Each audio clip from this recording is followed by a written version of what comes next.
Anyway, she was on a meeting. We don't know what time that's over, about 15 minutes maybe. Oh, there she is. All right, let's get started. Gary, what's on the agenda? Yes, Commissioners. First, we have a policy session, concurrence of minor revision to Molalla Urban Renewal Plan. We have Nathan Boderman from County Council, and we have Dan Huff, who's the city manager of the city of Molalla. If we could please bring both of them. Well, Nate's already here. If we can bring Dan into the room, please. And Nate, if you please begin. You bet. And I believe Elaine Howard is here joining us as well. And so if she's on, we can bring her up as well. I'm going to be brief and get out of the way because this is really the City of Molalla show. As Gary mentioned, this is our role here today is to listen and to decide to concur or decline to concur with the proposal by City of Molalla. And so I believe all of you are familiar with Mr. Huff here. Most, if not all of you, should be familiar with Elaine Howard. She's a consultant. She's worked with our development agency. She works with many of the local governments in our area here. And I believe this commission has heard similar proposals from the city of Wilsonville and Happy Valley, at least as far as concurring with changes to their urban renewal plan. So this should be nothing new. What's unique about this one, I will mention, is a result of a recent statutory change that requires the affirmative consent of the largest taxing districts that are affected if there is a public building proposed as part of the amendment to the urban renewal plan. So I mentioned that just to sort of tee it up again. Dan and Elaine can fill in the substance of the proposal, but that in a nutshell is why we're here today. So Dan, Elaine, take it from here. Okay, thank you, Chair Bernard and Commissioners. I'm going to be brief. Nathan actually just discussed part of the point of this, but the City of Mollalla's Urban Renewal District was established in 2008. County actually concurred. We were a little concerned we couldn't find that letter, but you all were actually able to find that. But the City Council amended the plan, and it's actually a minor amendment for the most part, and that's included in your materials under the resolution that we've adopted. You can see the project list where we had strike-throughs with some projects and we added a few more. But the purpose behind concurrence with Clackamas County is that we wanted to include a potential public building project. And that public building project is a new police station for our police department. And there's some other restrictions on how we use that money, which is the percentage. You can only use the percentage of the cost based on how much of your city the urban renewal district takes in, and in our case it's about 30%. So it's not the whole project, it's just a portion of it, which will kind of help us take some of the bite out of that project. We have contacted both the fire district and the Molalla River School District as well. You are the first taxing agency that we presented to. So there you go with that. We should be hearing from those folks soon. I think our fire department's a little busy right now. So I've also, as Nathan also mentioned, we have Elaine Howard here, and I will shut up in a little bit and allow her to talk about some of the details of our plan. The other thing I do want to mention to you is that for the first 7 years of our urban renewal district being in place, the city didn't use it. We did rebuild Molalla Avenue in 2015, and we added a street extension for Heinz Street about the same time. So our district is reasonably healthy. We hired Tiberius Solutions to do a forensic audit of our district before we amended the plan, and the health of the district is actually very good at this point, and some of that information is included in the resolution that you have.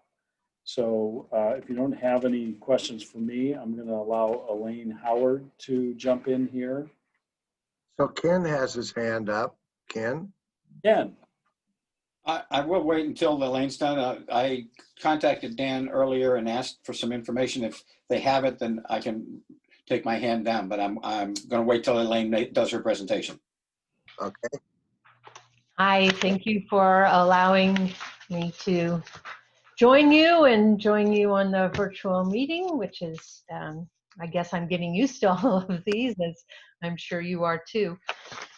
As Dan was explaining, this is a minor amendment to their urban renewal plan that they may do by resolution of their urban renewal agency. There's one portion of their amendment that their city council does have to approve, and that is if they do acquisition. The specific property to be acquired has to be denoted in the urban renewal plan. They have not yet denoted that property, but when property negotiations are completed for a potential police facility, they will then add that property in. As both Nathan and Dan noted, there are new restrictions for spending urban renewal monies on public building projects. In the Molalla Urban Renewal Plan, the original plan, they had a number of public building projects identified, but not the police building. So this particular amendment identifies the police building as a specific project, but in doing that, they do need concurrence of 3 of the 4 top taxing jurisdictions, and you are one of the 4 top taxing jurisdictions. I believe that Commissioner Humbertson asked about the impacts to Clackamas County, and I can go over those now.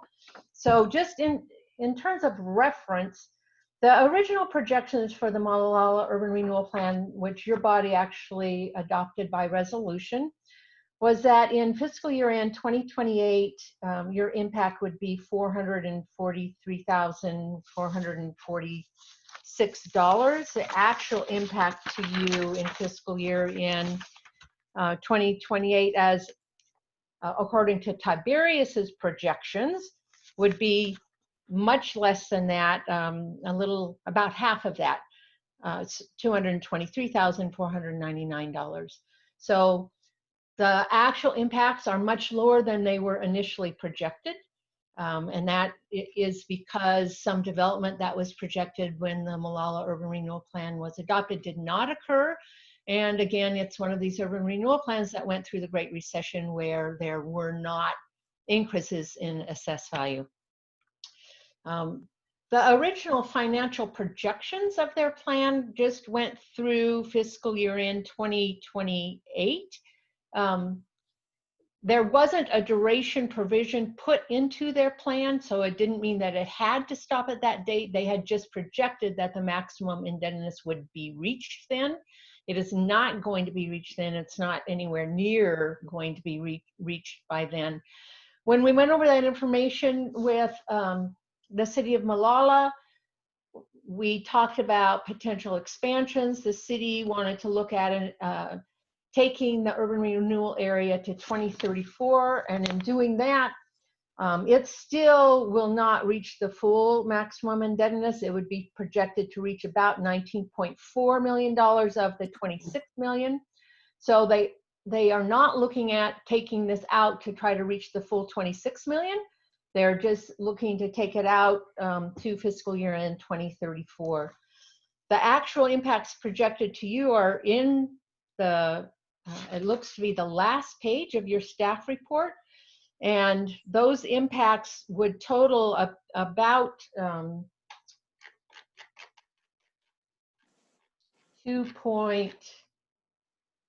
I added it up. I think, Nathan, you added that up. Do you have that number quickly?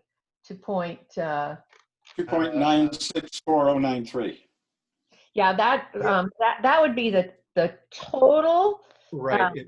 1.32 million additional. Right. Thank you. So the difference between those prior projections of when it would be over and the projections of extending it these additional years would be that $1.3 million, which is a little over $200,000 per year. And again, These numbers are far less than the total impacts projected in the original adoption of the plan. So I think that's important to remember as you're considering this. And unfortunately, you had some urban renewal plans that were also impacted that way, and that is just state of reality given the Great Recession, that these urban renewal areas that were formed then weren't able to perform on the basis that they were originally thought to. So if you have other specific questions, either Dan or I would be happy to try to answer those. All right, Paul? Yeah, probably the most important question I have is, Dan, your background, what field is that? I wondered that too.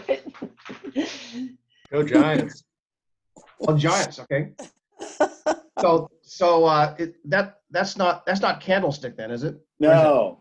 Okay. Packville Park. Yeah, I was thinking, is it Soldier Field or just what is that? With water in the I back. always feel better at a baseball game, so. Yeah. There you go. And one small correction for Nate Boderman is that because this is baseball, you don't really tee it up. You hand the ball over, and then Dan pitches the ball, right? Duly noted. I've got a 4-year-old in t-ball, so he technically tees it up, but yeah.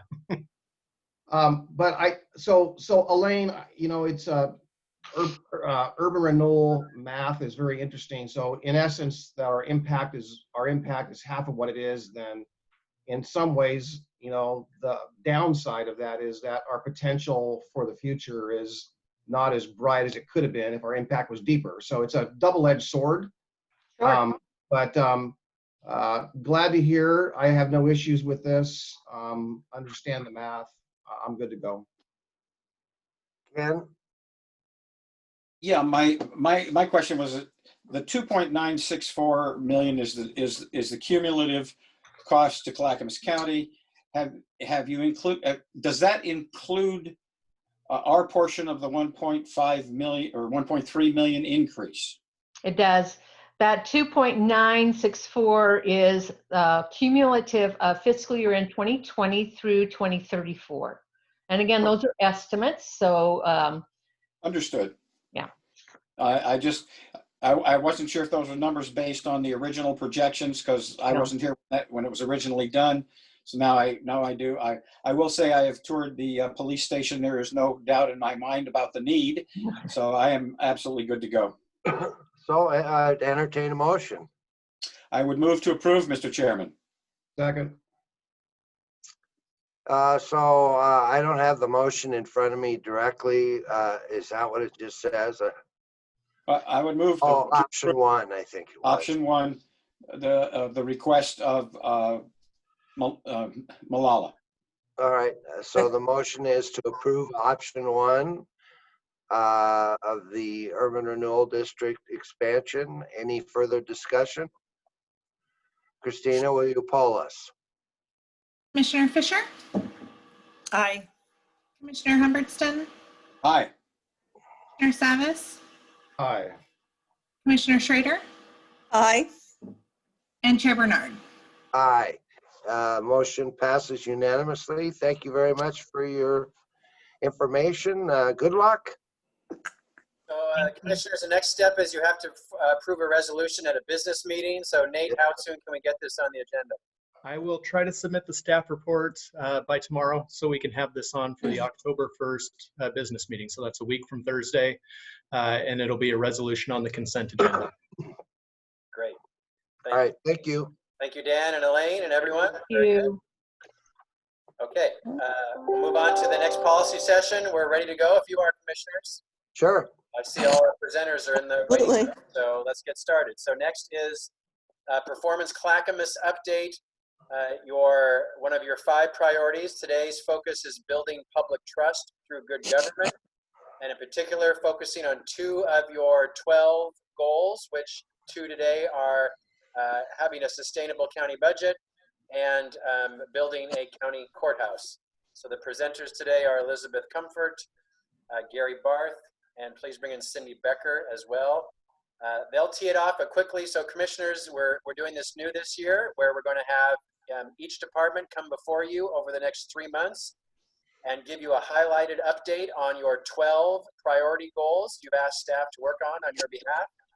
The intent is to give you an update on where we're at, to seek your questions and feedback, and also we have 90 minutes for this, so to have a strategic conversation on how you feel this goal is being achieved or not, your input on the goal as well. So staff, this is for us to talk little and listen more. So our goal is not to talk the 90 minutes, but to give the board a chance to ask questions and give their input. So with that, I hope I didn't take away your introduction, Cindy, but I think, Cindy, you're going to start it. Is that right? Go ahead. You're on mute, Cindy. You're on mute, Cindy. Cindy, you're on mute. It's hard for me to come into a session where I'm not supposed to talk very much, but really the purpose of these sessions, and we're going to be having them every month for the next 3 months on different strategic initiatives. And the purpose is really to have an ongoing dialogue about what's working, what's not working, what the challenges are, what the activities are, what you can expect over the next 2 to 3 quarters, and to really provide an opportunity for you to ask any question that you want, and hopefully folks will be able to answer them here. If they can't, they will get back to you. But we want to make sure that the board is aware of all the work that's happening, and also to provide your input and comments on things that you have concerns about, or things you want to say sound great. So with that, I'm just going to turn it over to, we have, is it the budget first? Building, okay. So Elizabeth. Okay, thank you, Cindy. Good afternoon, commissioners. I'm Elizabeth Comfort, the Finance Director with Clackamas County, and the first presenter for our implementation team. And this is going to be the county's budget, and it'll be tied 100% to our results with transparency to the public. And our overarching goal with the Board of County Commissioners is building public trust through good government. There are several members that are on this implementation team, and it includes Sandra Montoya. And I believe you guys have a copy of the presentation I'm going to go through, but there are several members that are working together throughout, includes many departments from the county. HR, TS, our budget, treasurer, and our PGA as well. And so we are working collaboratively together on this budget initiative. Some of our key strategies are to update the chart of accounts. We have completed that project. We do have a new chart of accounts that we'll be implementing. And that has been tested and still in review with the departments to make sure that we're meeting all the needs of all of our departments within the county. And then we also will be sharing the new budget process, that information with departments. We're going to have a budget summit here shortly, probably the beginning of October, where we'll meet with different groups of different departments and share our new plan for our outcome budgeting that we'll talk about in a bit, and how the timing and the calendar is going to work together for the upcoming budget year. We are engaging the departments in Performance Clackamas and these budgeting for outcomes, because this is a new perspective and a new method that we're going to be using, and we want to be clear in our communication to all the departments and with you as our commissioners on what our goals are with this. And in the end result is really our public transparency with the budget. Our customers are you, it's the citizens, it's the departments, and we want to be very clear in that message of what the budget, how it's built, what is involved in it, and then what is the story it's telling. So what are the metrics that we'll be looking at first is really to close the financial period each month. Maybe we'll also do quarterlies, 6 month, and then most importantly year end in timely manner. And as I've shared with our budget committee several months ago and during our budget process, is that I believe that closing periods is really important to providing good, timely information. Without timely information, sorry, and my family here, timely information, we are not able to tell the story and really make good, timely decisions without that fiscal information. Our departments, we want to work with them on submitting timely billing. We haven't been encouraging or being very clear in our communication about the timeliness of receiving invoices and billings from all over. And we want to work with our contractors, with our vendors, so that when we record these expenditures, we record these revenues, they're telling a good story of what the activity of the county is. And part of that is the AR module. I mentioned that I think last month that our technology services has reviewed their current year's budget, and they're able to help us implement our new accounts receivable module. And that's going to allow us to really track our revenues. What revenue does the county have that's outstanding? What do we need to collect on? And we can produce better financial reports with an accounts receivable module. Next, our OpenGov, our new budget software, replacing BRASS. We have actually activated that. We've tested it, and we'll be training everyone how to use it. And when I mean everyone, those are the users that help produce budgets for each of the departments. Okay. And then the last metric that we have noted, of course this is an evolving project, is that the new chart of accounts will be installed in PeopleSoft, which is our ERP, our overarching county fiscal software. And that also is impacting technical services, HR, as well as finance.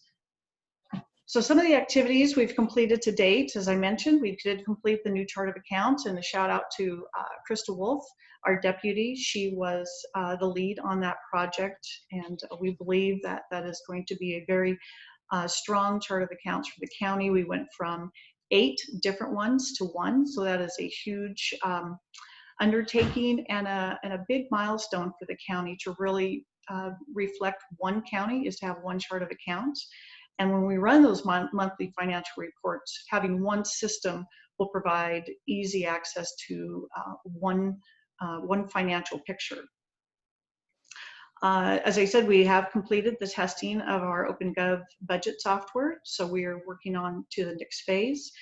And then a big project is we have received 15 submissions to our request for proposal for upgrading our PeopleSoft ERP software with a new chart of accounts and also with the HR system. We've already selected the top 3. Those interviews and reference checks are happening this week. So we'll be looking for information shortly on moving to the next step in that. Because as we are looking at the next section here on our plan, the activities plan for the fiscal year 21 is to select, the first one is to select and retain that consultant. And that's the step that we're wrapping up this week. So we also testing the software and then really research and develop our outcomes-based budgeting process. And that's what we're gonna really fine tune in the next month. So we have the next 3 quarters identified. The second quarter I wanna talk about just a bit. We have the start phase 1, that is department training, analyzing current and projected revenue and expenses.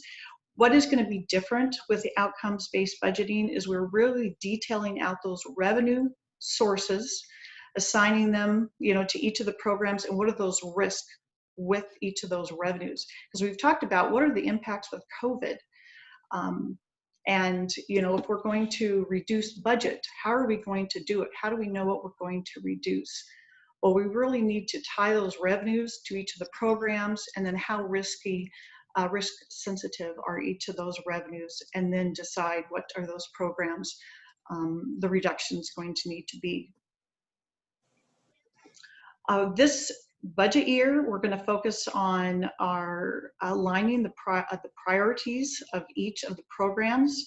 So we have our 5 board priorities, and we're going to assign each program from each department with each of those priorities. And then each department will prioritize each of those programs. And this is really important in our second phase of the outcomes-based budgeting, is because within those programs that are prioritized that will bring it to you as our board, and as we identify and how we're going to use our revenues, we're going to share with you what our programs, how the programs have been prioritized by the departments, and then walk you through that and have you help us determine what are the true priorities for the entire county. And then when we end in April and June, we'll have our new budget based on our new chart of accounts and based with our recommended priorities for you. Okay, briefly, want to be sensitive of time here. What is working well? I think our communication with the teams is working really well.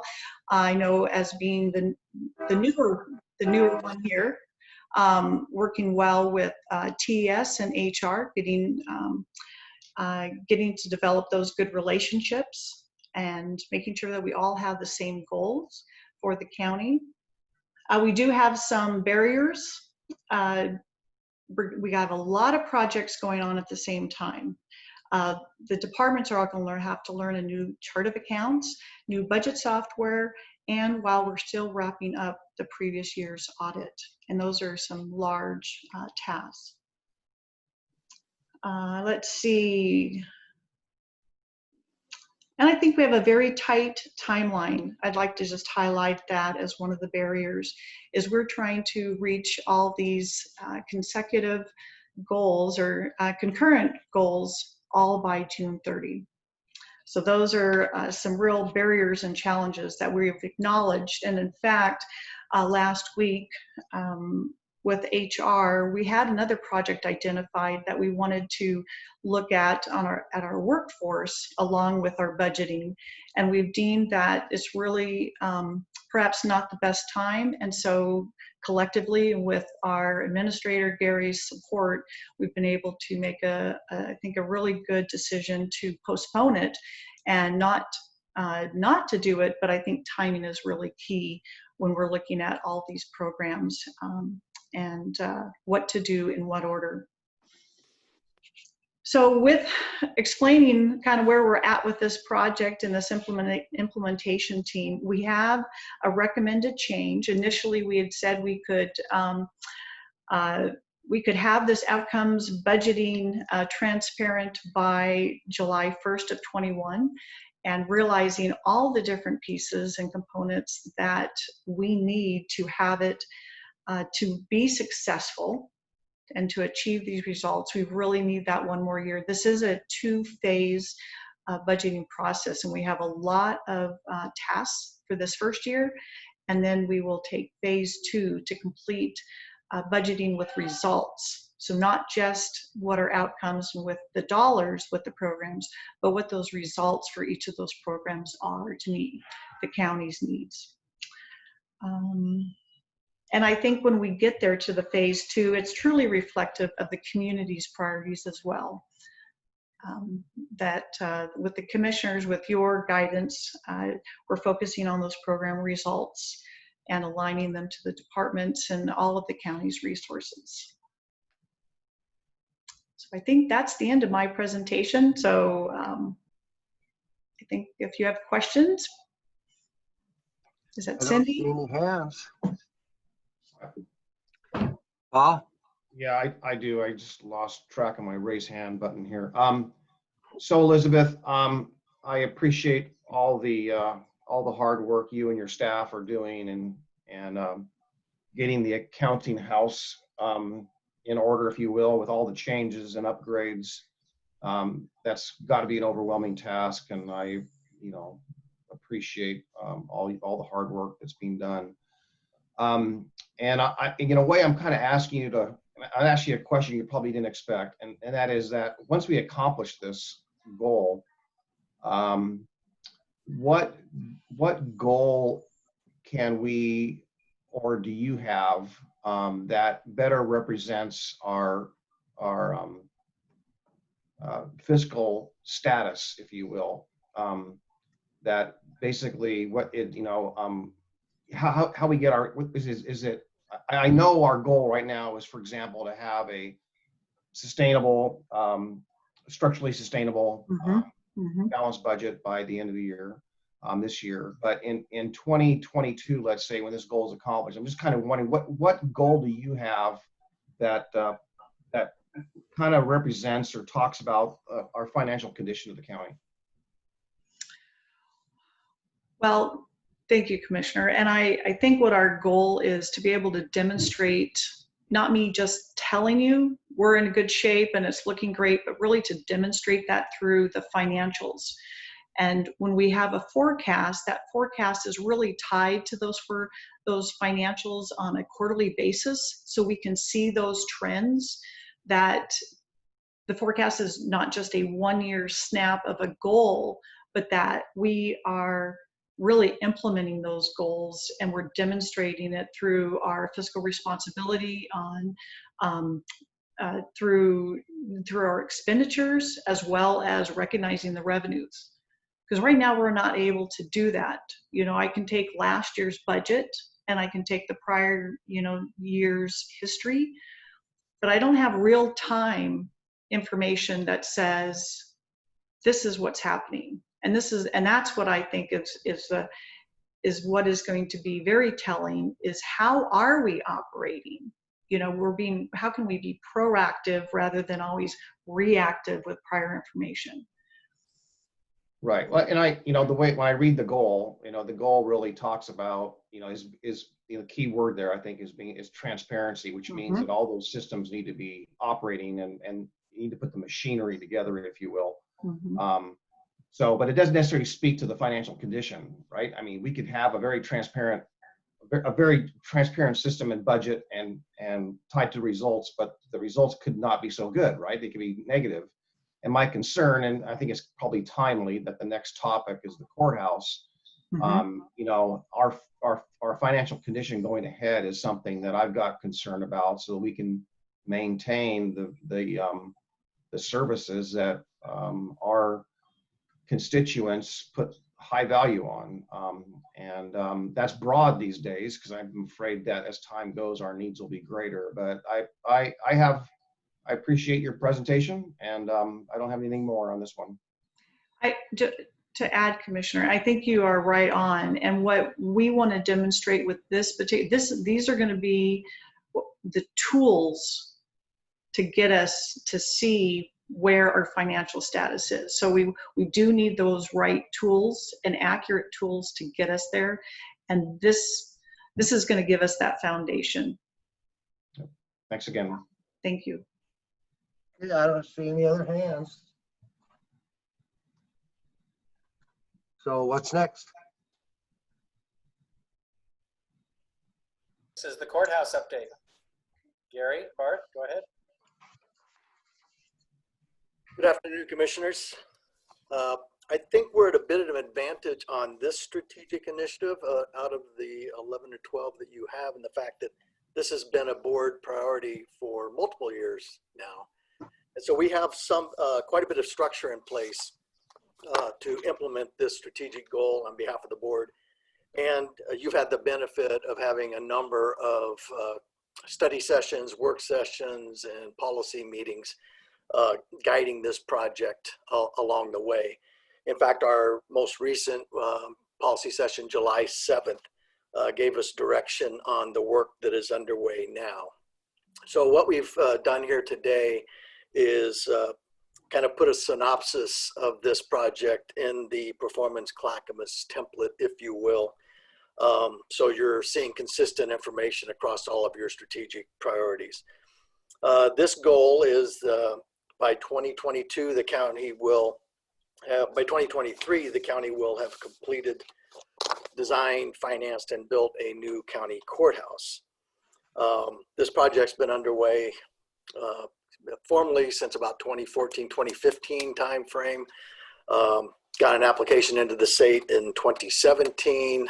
State priority for this project is in place, and we have a project team in place. I'll just take a moment to talk about the team members. I think that's a critical element of the Performance Clackamas approach, is the cross-departmental engagement. And we have kind of 4 legs of a stool on the project team. We have a legal/procurement leg. We have a financial/transactional leg. We have a architectural and engineering, which is the body of the design and construction process. And then we have a communication leg. For each of those 4 legs of the project team, we have county staff listed, and you'll see these team members listed here. We have county staff, we have state counterparts in the Department of Oregon Judicial Department, Department of Administrative Services, and the Attorney General's office that line up with our staff on the county level. And then with the direction given by the board at the July 7th to move forward with the public-private partnership procurement preparation effort, not procurement, but procurement preparation, we will be bringing on consultants with expertise in P3 social infrastructure projects. We'll be bringing on 3 consultants for 3 of the legs of the stool. We'll be bringing on a legal consultant to help with the legal and procurement issues related to a P3 project. That RFP, the county council could have sole source that with their public procurement discretion. County council made the decision a week before last that they determined they would like to go out for a formal request for proposal as well. So that RFP was put together last week and issued on Thursday on quite a fast track. So that RFP is out on the street now with a closing date of October 20th. The other 2 RFPs have already had their closing dates. We've already got our responses in. Those are for a P3 financial and transaction advisor. Their predominant role will be working with Elizabeth and a number of others to determine what we call an affordability ceiling. So it'll be a capital cost ceiling and an annual payment ceiling, if you will. And it ties right into the prior discussion of a long-range sustainable operating budget. So that team will be working on all of the financial and the budget issues, the forecasting of debt service, the forecasting of operations, maintenance, and life cycle cost, and then circling back and tying that back into the forecasted revenues that we have today, assuming no new sources of revenue come into for this project specifically. That's been the board direction, is come up with a plan that doesn't require any new revenue. So that's what that team will be working on. Legal procurement will be working on legal agreements, drafting the draft RFQ, the RFP, and the long-range operating agreement for a P3 partnership. Very extensive legal work engaged there. The financial transactional consultant will be working on the affordability components, and then ultimately through financial and transactional close. Think of closing a piece of property in escrow. It's a similar kind of structure that would occur here. And then the other leg will be the technical services. That RFP has also been, all those responses are in. And that is for architectural and engineering services to refine the current concept designs that we have for a courthouse and refine it to a level we can get a more accurate cost estimate that then ties into the financial team in the affordability. So that'll be an iterative process. Design, can we afford it? Design, can we afford it? Design, can we afford it? That work will all be going on here in this fourth quarter. And ultimately, the design has to meet the requirements of the Oregon Capital Construction and Improvement Fund. The OJD's got a number of requirements and specifications that must be included in a building that they're going to pay for half of. So that's why we'll have counterparts from the state intimately involved in all these different branches of the project team. And ultimately, our goal is to come up with a design, a high-level design that we can afford that complies with the OCCCIF program. Now, the key piece here is we don't want to over-design the building. The benefit we get from a P3 procurement is the marketplace competes, and they compete on design and cost. So we want to design it enough to have some level of confidence to the board that we can move forward with the P3 procurement, that we've got an affordability target that everybody's comfortable with. Then the marketplace will come back to us and say, yes, we can build you what you need at or below the price that you have set. And then you let the competition begin, and you end up with a lot of different innovative design solutions that will come in. So at that point, you would have all of the information you need, to make that final determination. So the way the process is laid out is the fourth quarter and early into next year, this project team working with these P3 consultants will be refining the design, getting the affordability targets and the budget forecast, and getting all the legal agreements put together into a package that will then come before the board in the first quarter for your approval to go, no go. If you approve go, then we will issue requests for qualifications. We will get all of the interest of the P3 development community expressed. From that, working with our consultants who we will retain for those next phases, we will shortlist it down, ideally best practices, to about 3 potential development teams that we will then issue the request for proposal. And then they will begin a multi-month competition for the business. That will occur all throughout 2021. The tentative timeline is to have a preferred development partner selected first quarter of 2022, go to financial and commercial close, have everything in order, and then the development private sector developer runs and gets the building. By then it'll be predominantly design. There'll be just some final design work to be done and then construction. So it's probably not likely we will get done by 2023. We've lost time with COVID and a number of other things. More likely target is 2024 completion sometime during that calendar year, if we can stay on track and move quickly. So that's kind of a quick update where we're at. We're right now, again, as a reminder, we're just spending the remainder of the pre-planning budget that's split 50-50 with the county and the state. It's already in the approved budget. We will not spend any more beyond that before going back to the board in Q1 21 for further direction. Right now, the biggest risk to the plan, I think the benefits are, there's a consensus that the courthouse must be replaced. And we still, at this point, have strong state support for the match funding. That is still in place as we speak. It will be critical for us to get this work accomplished before the legislative session convenes in the spring, because that's the time we'll be asking whether we want any of the first draw of the $31.5 million that they've already approved for this biennium, and how much additional do we want to request for their share of this project. So by then we should have our total affordability project costs, know how much to ask of the legislature. The risks, this project must fit within the sustainable budget priority. So we have the previous goal that we just talked about, and this goal must be compatible.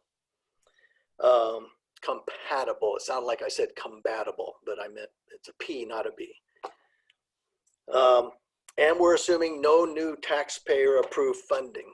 Now, to Commissioner Savis's point, that doesn't mean we won't have a potential refinancing strategy of this project if we can get new revenue down the road. So one of the things we would be working on with the P3 is having provisions in those long-range agreements that would allow us to prepay any private equity that's into the project, or to opt out of any operating and maintenance agreements at some point in time if we wanted to take those back in-house, depending on financial situations. So this allows us to move forward, not risk the state match, actually have a project that will progress into getting a project built, but still allow the board the opportunity to go out to the community and see if new funding can come in to retire the private debt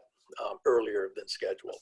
So we're trying to keep as much flexibility as you can for you, but still keep this project on a completion timeline. And so that the biggest risk is we lose the state match.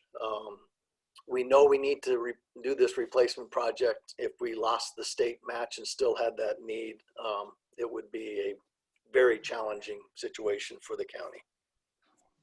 So that is the quick summary, again, mostly of what you're aware of from our July 7th study session, but puts us in this performance template for your review. Thank you. And Ken? Gary, when you talk about refining the project in that process, is that another way of saying value engineering the project? Yeah, to a degree. Right now, there's 5 levels of design, 1 to 5. 5 is you got about a 1 to 2% design, and it is a super high level, could be plus 100%, minus 50% on your budget estimate. All the way down to a level 5, which is it is completely designed and locked in contractually into the bid. I would say that the design that we have from Sarah Architects and National Center for State Courts is about a 4. And that gave us that price tag of $190 million for just the courthouse, $220 for the whole project. We've seen examples of comparable courthouses that have been completed recently at a much lower price than that. So we're hopeful that if we go to a class 3 design, which I think we don't want to go much beyond class 3, we want the P3 competition to do the full design effort, but a class 3 should get us to refine that budget and refine that building much better, tighter. So we'll have a little bit more. It still won't be, it might be a 50% design level. You're still gonna have a plus or minus on the budget until the full refinement comes. But we're working our way towards continued refinement of design and cost. And I assume that Ms. Comfort's shop is involved in that process also? Absolutely. Thank you. So there is also another risk, and I don't need to say what that is, but you guys need to stick together on this and make this happen. The county is in great demand for a better courthouse. Justice is not being served. So there will be other risks. And I hope you guys will stick together on this and make this happen for the county. It's very important. Sonia. Thank you, Mr. Chair. So Gary, I'm curious, we had a policy session a while back about project labor agreements, and I'm just curious with the P3 how that all plays together and what kind of ability do we have to incorporate those elements. And the things I'm thinking about are the elements of minority hiring, different types of apprenticeship opportunities for the folks that are working on building the courthouse and those types of things. That is an excellent question. Thank you, Commissioner. That is totally within your control. I've talked to a number of P3 developers. They said it's very commonplace for the public agencies they work with to want to incorporate some of their own goals, initiatives, and they can do anything. They just need to know in advance so it can get programmed and budgeted into the project. But they have no hesitations with internships, local labor agreements, collective bargaining, BOLI, wage agreements, etc. So they're well aware on a public agency project like this that I think the board's they're gonna have a goal of cross-laminated timber if possible. You're gonna have a goal of perhaps a net zero or something that ties into your green building policy through the sustainability group. And you're most likely gonna have some goals around internships, living wages, and those kinds of things. So we'll want those as we're doing this draft operating agreement. All those provisions get laid out in that draft operating agreement. It defines both the building constructed, but then how the building performs afterwards as well. So all those agreements, when we're working with this legal and procurement team, these external legal P3 advisors are very accustomed to incorporating that language that achieves those public agency goals in these agreements. So that should ideally be fairly well baked out by the time it comes back for your final approval for us to go out and source the developer. Okay, now just another question. I know you went through the timeline, but with that element, you said when the operating agreement is drafted, when will that be completed? That's part of this preliminary package we want to bring back to the board in first quarter of 2021. Okay, Very and do you have a, I know that everything, hopefully we don't have another emergency, but do you have a time frame within 2021 for that part of the project? First quarter. I The think operating agreement. we'll be working on it in the fourth quarter. What you'll see is a draft of that operating agreement sometime in the first quarter of 2021 that will incorporate some of those components. Got it. Before Thank you for that. Before we go out to the marketplace and put out RFQs and RFP, it's important that the marketplace knows what you want out of this project. Well, thank you, Gary. Paul? Yeah, well, I still can't get out of my mind the conversation we had with the P3 consultant, whoever they were, in, I think it was January, maybe February, I think it was January. And I want to, you know, we as a board make decisions based on the information we have. And more importantly, and more specifically, not only have it, but actually study it and understand it. And my issue has been that we haven't had, number one, maybe all the information I think we should have had. That's my opinion.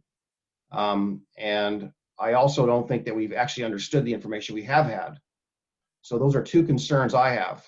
And a project of this size, with the impacts of the budget, the magnitude of the impacts of the budget in the years forward, it's significant because there's a lot of things that we may want to accomplish in other areas that we simply aren't going to be able to do, simply because the resources this will tie up for years to come.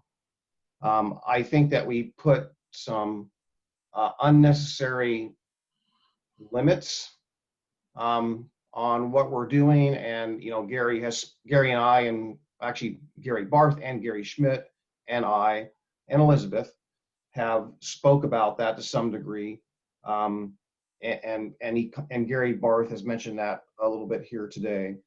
But I do want to talk about, to some degree, and just as a reminder, that in January, going back to that, the part that disturbed me a little bit, and my questions, you know, I still remember the questions, is that if they're going to build this, hypothetically, they being the private entity, is going to build this, and they're going to build it in such a way that it's going to be a low-cost model for the O&M for that 30-year period, that first 30-year period.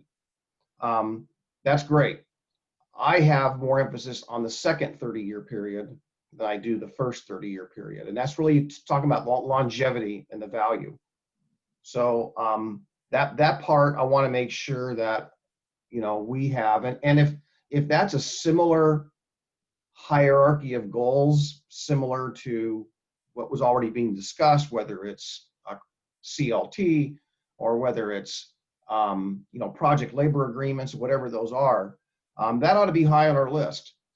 The other surprise I think that came to us was, and I think we were operating at the beginning of this, the assumption that all of the courthouse related, district attorney related functions would be in this building. And now I understand that's really not really the case. that might be too expensive. Where and how that decision was made and the outreach on that, don't know how that happened, but it came as a surprise to myself. Obviously, it came as a surprise to others.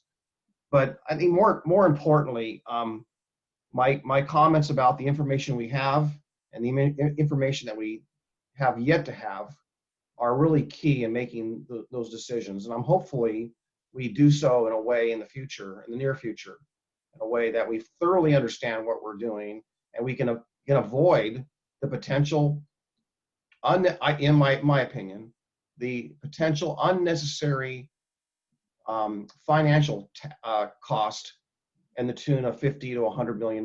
Now, hey, interest rates could change, that number could change, but I don't think we need to burden ourselves with another $50 to $100 million of cost that we need to carry over a 30-year lifetime unnecessarily. And so, again, we've got, and I think the impacts of the budget concern me, and they concern me in such a way that we might have to cut back in critical services, again, that our constituents hold very, very high. But I don't think this is the time and the place really to get into those weeds. Hopefully we'll have better information. We'll have a better idea what the recession is. We'll have a better idea what the interest rates are and the financial markets are.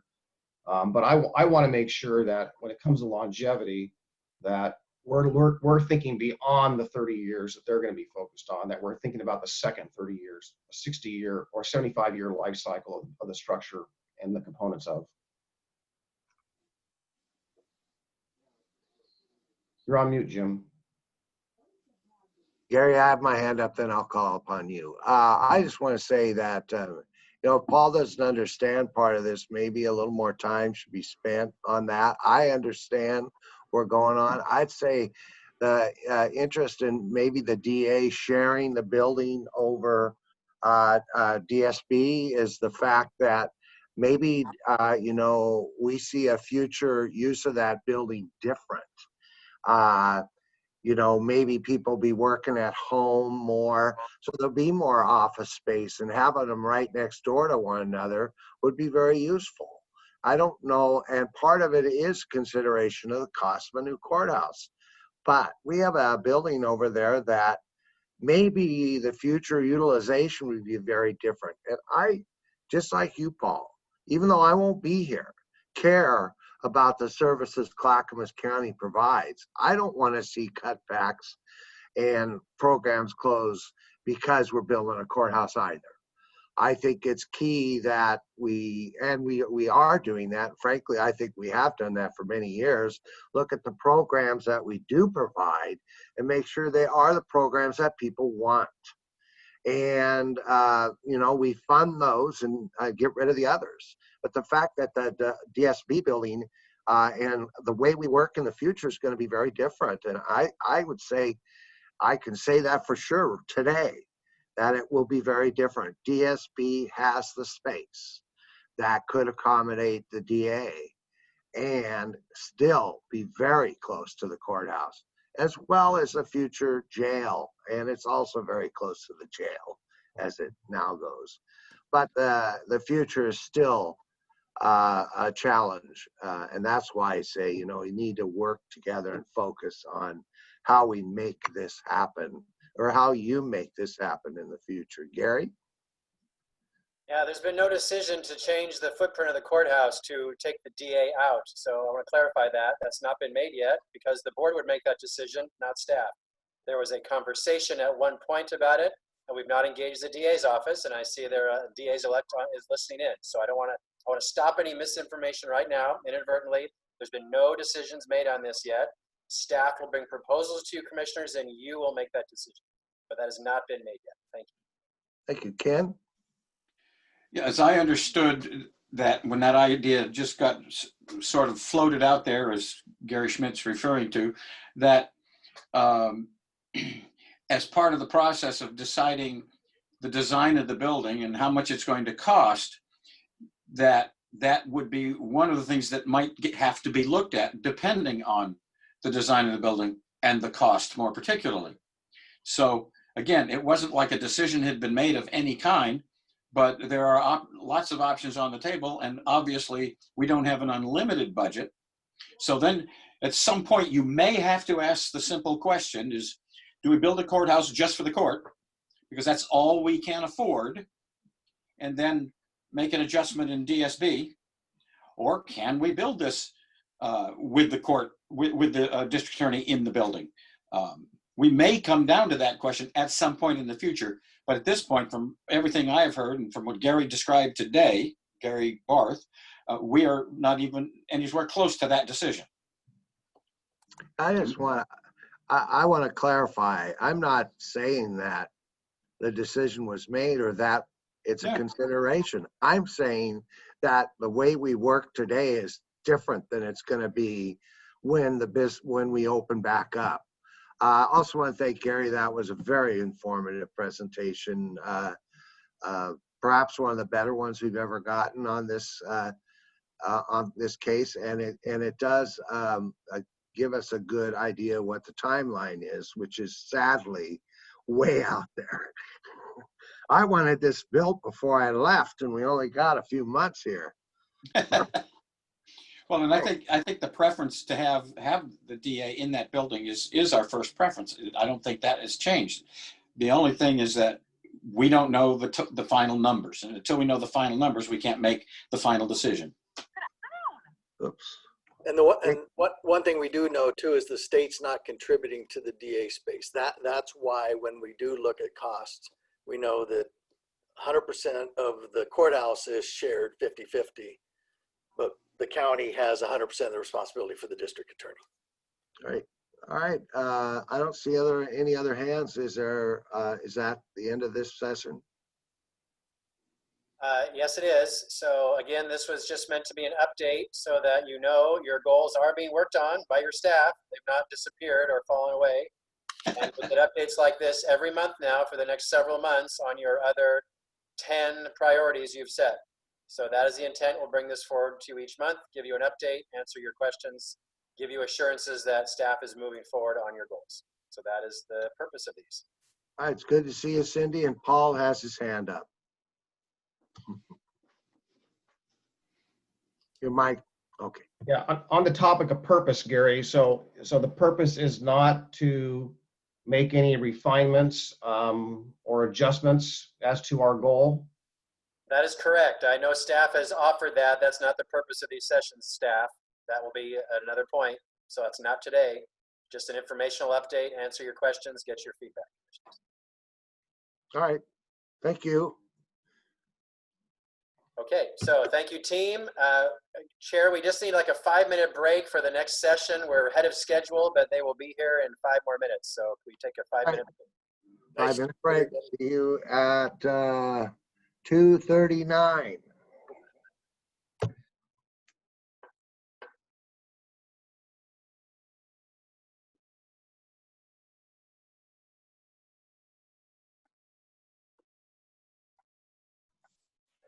Okay, we ready? Staff's ready, yes. Okay. All right, but Gary, what's on the agenda? All right, next is South Central Point and South New Era intersection design. We have Mike Besner, Assistant Director of Transportation and Development. We've already discussed this, commissioners, but we need a decision point from you, and that is today. So Mike, please go ahead. Sure, thank you. And I didn't get a hold of Scott Sekel or Joel Howie, but I think I can give this a go. Yeah, so we talked about this, and sounded like the commissioners just wanted a little more information. We put some in the write-up about why we've chosen this design, which basically adds a couple gentle curves leading into the stop signs that are there to let people know a stop sign's coming. We're also going to have flashing beacons on the stop signs because running those stop signs was a cause of crashes. We did look at an always stop, and it sounded like a couple of commissioners might have had some interest in that, but we didn't pursue it all the way because we don't feel like it's the right treatment for this intersection. It did meet warrants for starters, but also coming down the hill, the sight distance isn't outstanding. And so we're worried with an always stop coming down an 8 to 10% grade, some people just wouldn't stop. Or in the case of a heavy truck, which we have experience with in places, they might have a brake failure or just might have a hard time. And then if it's an always stop, the other leg has an expectation someone is going to stop and they'll pull out and potentially get T-boned. And we did get an independent review of that.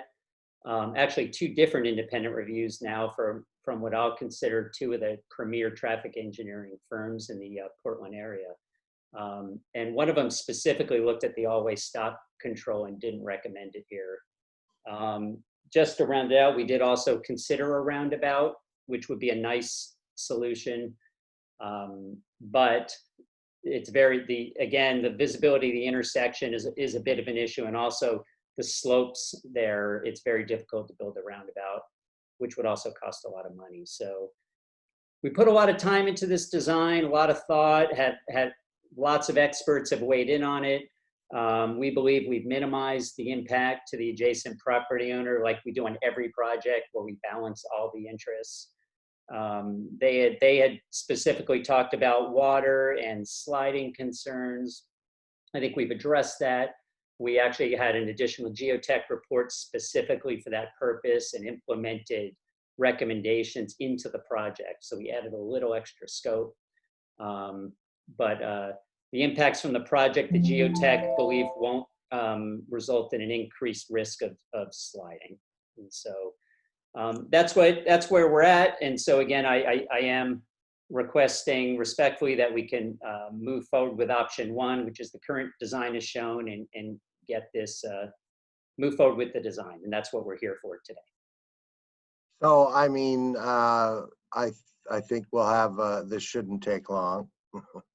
I agree. Something needs to be done.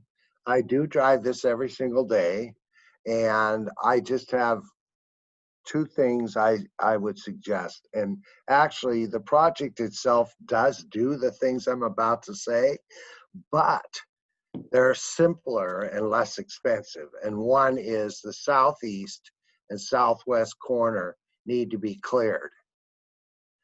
So cutting into that hill, so the visibility coming down, so you can see to the left, and when you're going down the hill, and the visibility on the right when you're going up the hill, I think would reduce the possibility of an accident considerably. I totally agree the stop sign would, 4-way stop would not work. The people at the top of the hill, but I'll tell you, most of the time when I'm almost hit by a car, it's a person who has stopped, but pulls out right when you're going by. Because they don't see you, they're not paying attention. I'll bet you 99% of the time, it's just driver fault. So for me, because I support my neighbors, I'm gonna be consistent with, I suggest we do these other things. But for the rest of the commission, I don't see other hands up, but maybe entertain a motion.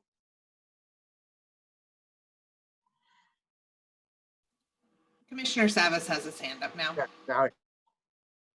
Yeah, okay, I didn't know you were done, Jim, but so I see you're done. So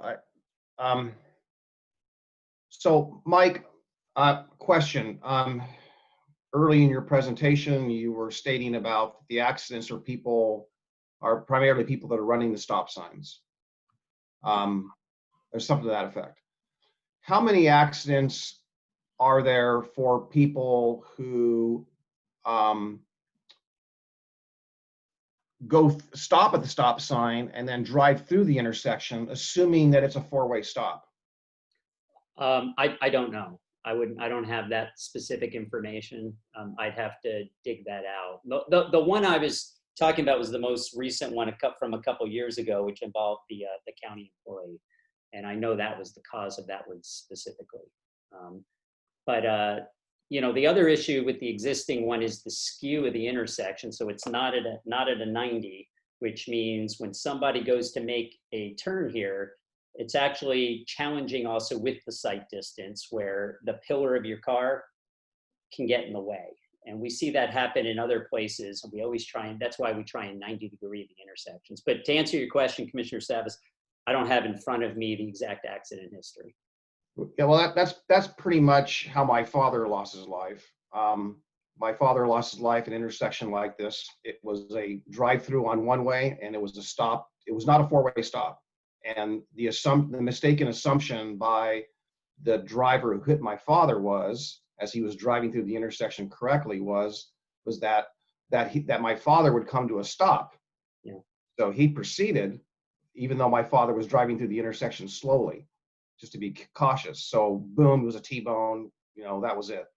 So I struggle with that, especially even in, obviously in urban areas where you have residential streets, you have a lot of those where there's a stop sign for one way, but there's not a stop for the other. And, I'm always, especially through Portland, trying to figure out, is there a stop sign where there is a stop sign?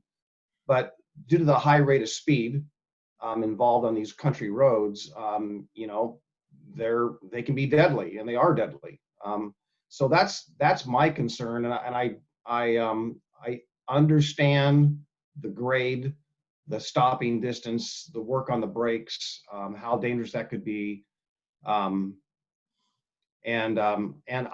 so can you elaborate a little bit on the flashing lights that would force people to stop it? And also the key thing is the signage, and the signage says there, I forgot what it says exactly, but basically the opposite traffic doesn't come to a stop, right? Is there something that can emphasize that for the very point that I stated for what my father went through in that intersection? Not that intersection, but that type of intersection. Understood. I can look into that sign. I know exactly the sign you're talking about. I'd have to double check with our traffic engineers to say, is that still in the MUTCD and stuff like that? But I can absolutely look into that. The purpose of the flashers on the stop signs on Central Point are to tell people there's a stop sign here, because again, some of the crashes are people just running the stop sign, which is what the gentle curves, they grab the driver's attention as opposed to that straight shot that's there now. And by putting the flashers in, which by the way, I should add, we've met out with the neighbors more than one occasion, and that was suggested by them to me, and we incorporated it. So I mean, they've suggested things to this design, and we've added some of those components. But that's what that is for.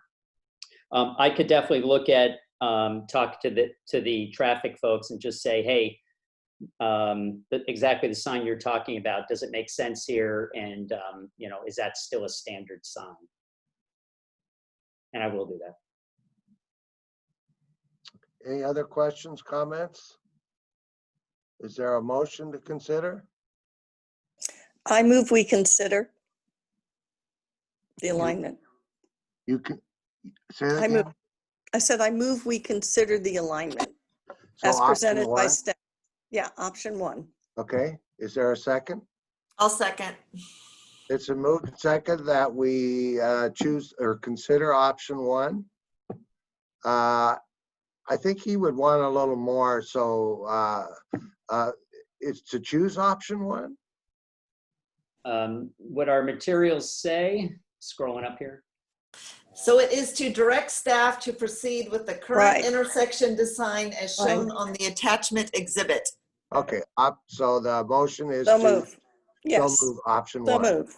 And it's been seconded. Any further discussion? Christina, will you poll us? Commissioner Fisher? Aye. Commissioner Humbertston? You're on mute, Ken. No. Commissioner Savas? I'm struggling with this one.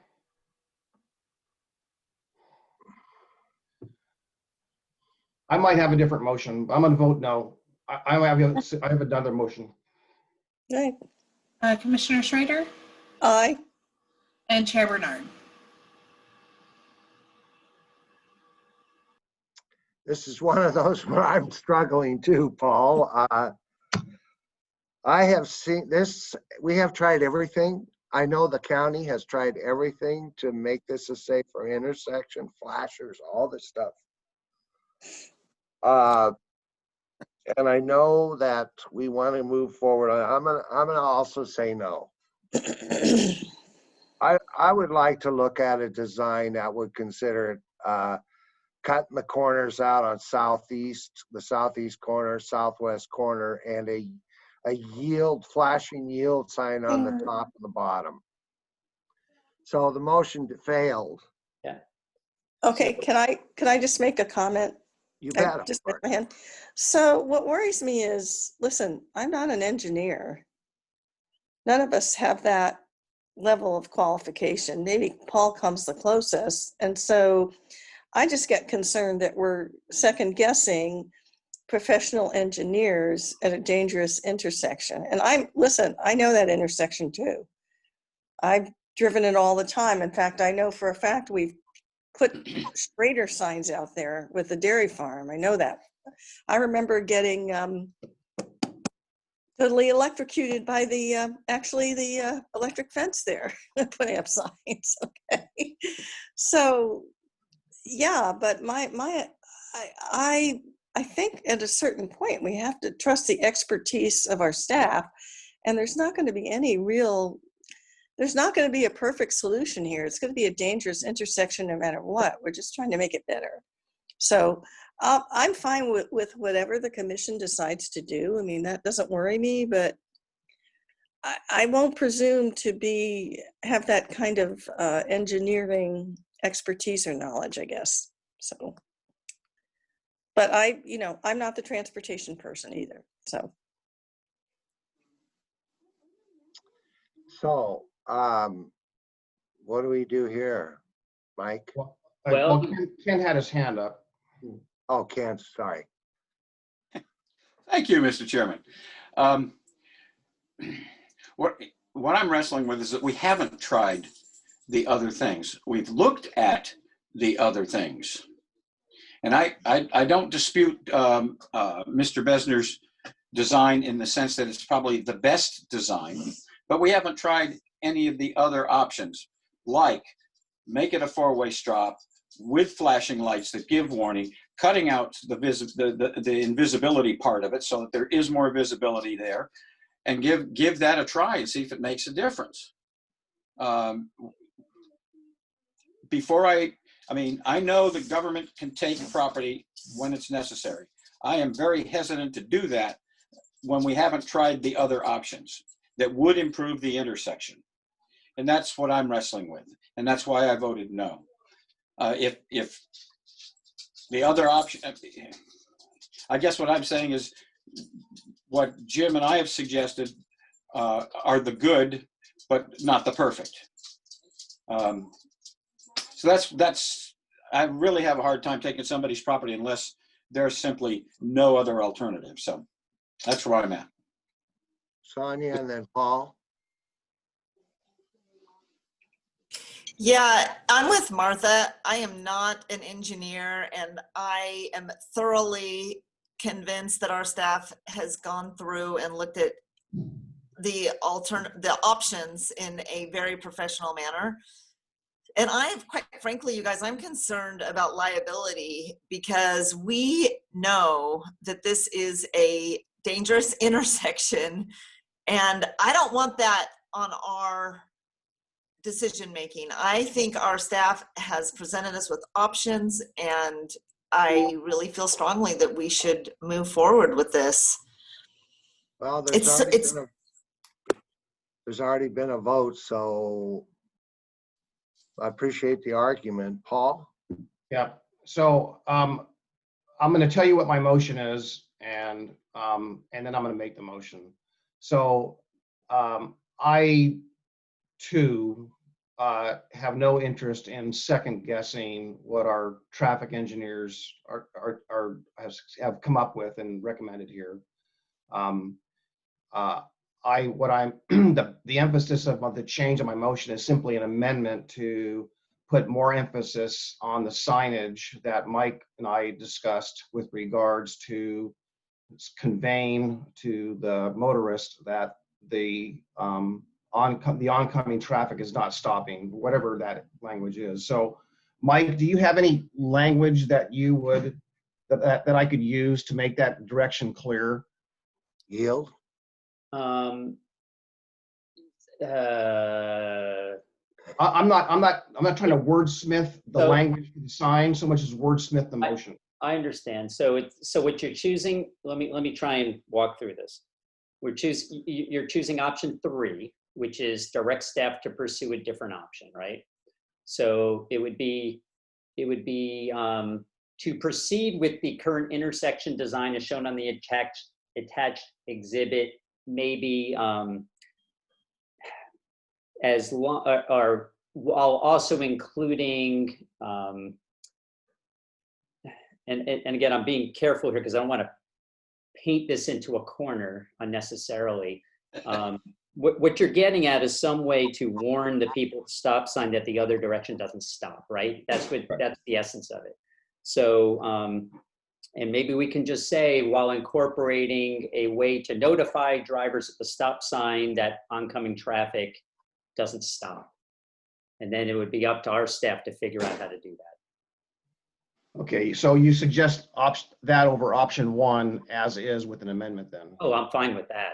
Okay, so my motion is to accept the staff recommendation of option 1 with added emphasis on the signage to communicate to drivers on Central Point Road that the oncoming traffic does not stop.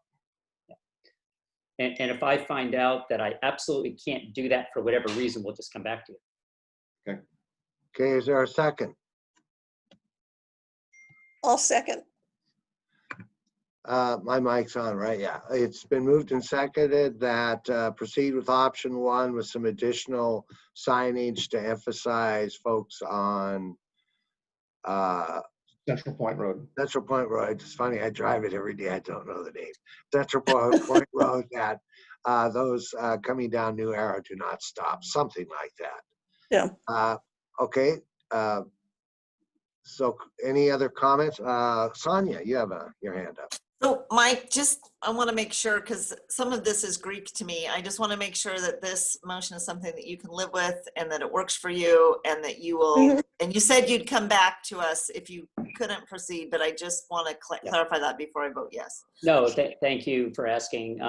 Yeah, it's basically what we've done with one more precaution added. I just have to check with staff to make sure that the current practice in the industry still allows that and what our options are.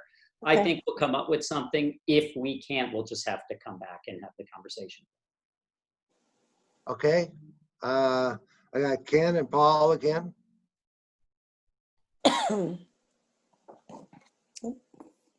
Ken? I'm still wrestling with it. In any event, I do have a problem with it not being a 4-way stop.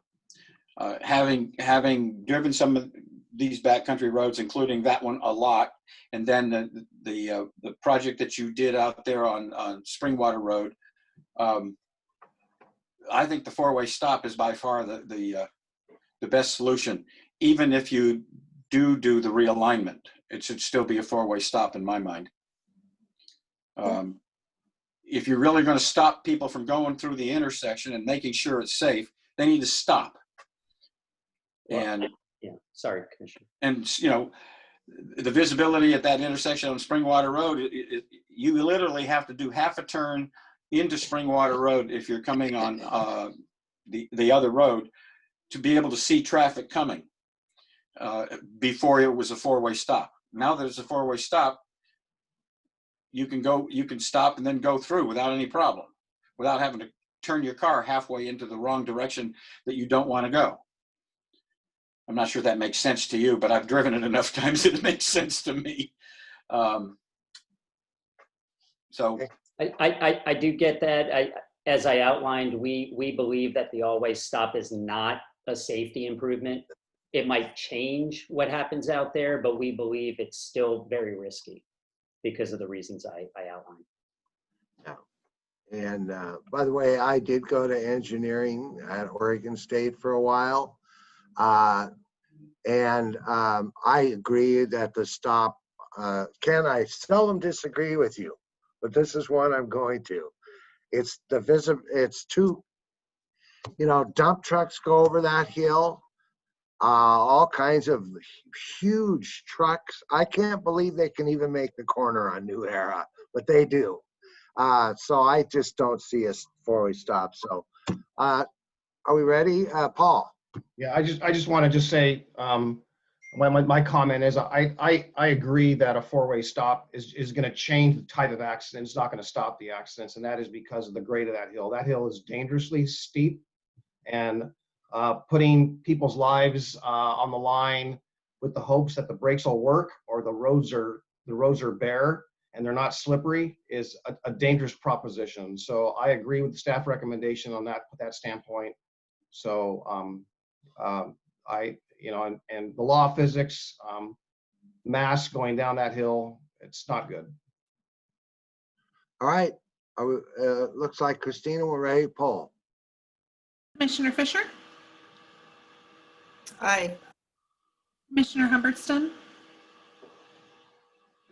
I'll pass. I want to hear everybody else on this one. Commissioner Savas? Aye.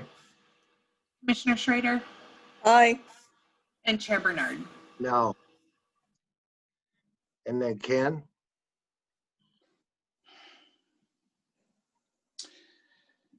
I'm very unhappy with this one, but I will support my colleagues and say aye.